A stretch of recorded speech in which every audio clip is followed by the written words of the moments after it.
നമസ്കാരം. മലയാളി വാർത്തയിലേക്ക് എല്ലാ മാന്യ പ്രേക്ഷകർക്ക് സ്വാഗതം. രാജ്യം 77ാമത് റിപ്പബ്ലിക് ദിന ആഘോഷ നിറവിലാണ്. ഏവർക്കും റിപ്പബ്ലിക് ദിനാശംസകൾ നേരുകയാണ്.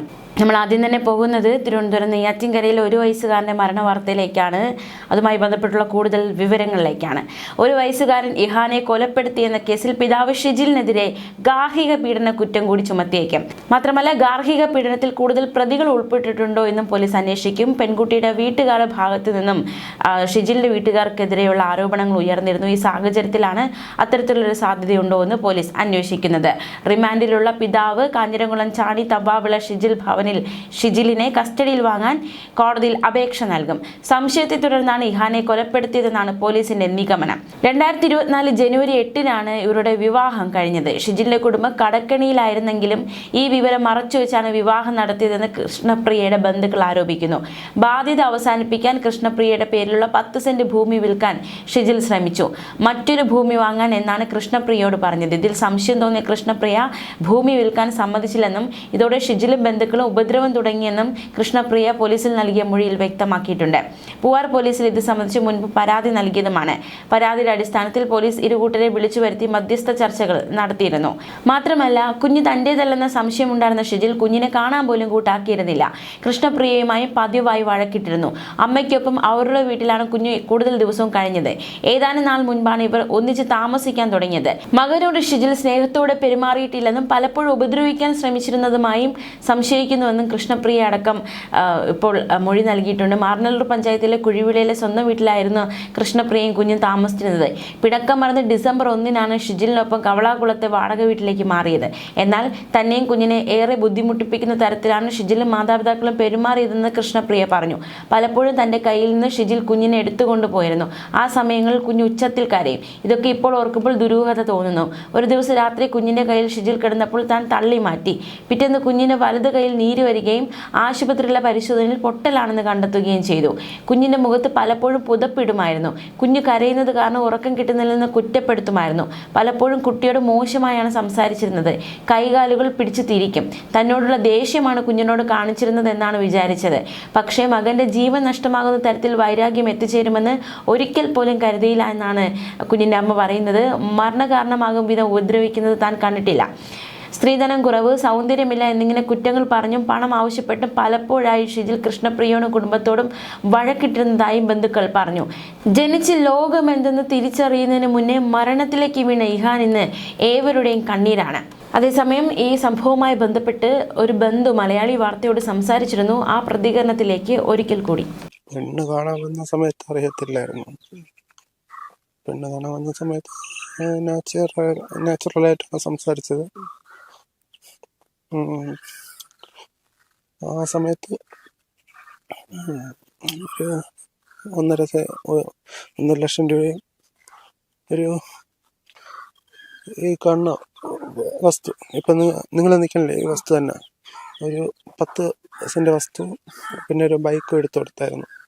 ബൈക്കിന്റെ വസ്തു പേയ്മെന്റ് നമ്മളാണ് അടച്ചത്. ബാക്കി അടയ്ക്കാന്നുള്ള എഗ്രിമെന്റിലാണ് കല്യാണം നടത്തിയത്. അങ്ങനെ കല്യാണം നടത്തി വിട്ടു. പിന്നെ 1-2 ആഴ്ച അങ്ങനെ പ്രശ്നമില്ലാതെ പോയി. 2 ആഴ്ച കഴിഞ്ഞപ്പം അവന് ഡിമാൻഡ് കൂടി. അവന് സ്ത്രീധനം വേണമെന്ന് പറഞ്ഞ് ഒരു 16 ലക്ഷം രൂപ വേണമെന്ന് പറഞ്ഞു. അതായത് എൻ്റെ വീട്, അതായത് ഷിജിൽ താമസിക്കുന്ന വീട് നേരെ പണയത്തിലാണ്.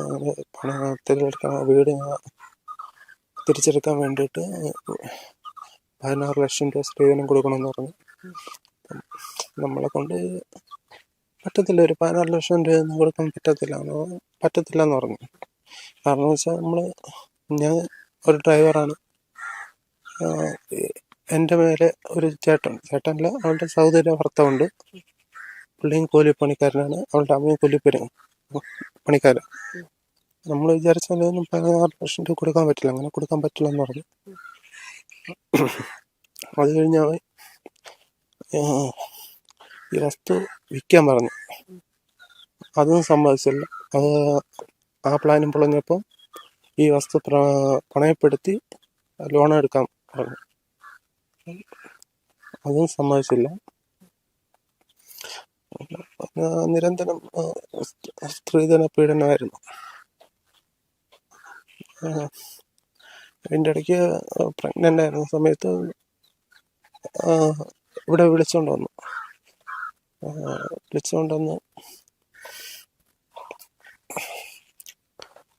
നമ്മൾ ഹോസ്പിറ്റൽ ആയിരുന്ന സമയത്ത് ഒരു അവളുടെ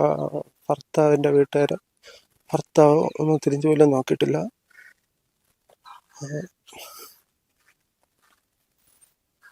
അത് കുഞ്ഞ് ജനിച്ചപ്പോൾ പോലും ഒന്ന് തിരിഞ്ഞു പോലും നോക്കിയിട്ടില്ല. അതായത് ഒരു കുഞ്ഞിന് 1 വയസ്സ് വരെ ഇവിടെയാണ് നിർത്തി നമ്മൾ നോക്കിയത്. അതായത് ഈ 1 വയസ്സ് വരെ കുഞ്ഞിന് ഒരു ആരോഗ്യ പ്രശ്നം, അങ്ങനെ ഒരു നിസ്സാരം ഒരു പനി പോലും കുഞ്ഞിൻ്റെ ഇതുവരെ വന്നിട്ടില്ല.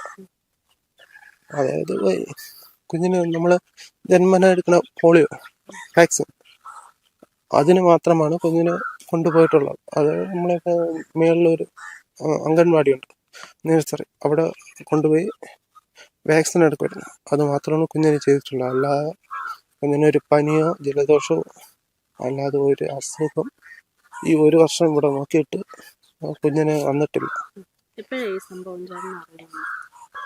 സംഭവം അറിയുന്നത് കഴിഞ്ഞ വെള്ളിയാഴ്ച രാത്രി ഒരു 10 മണിയൊക്കെ ആവും.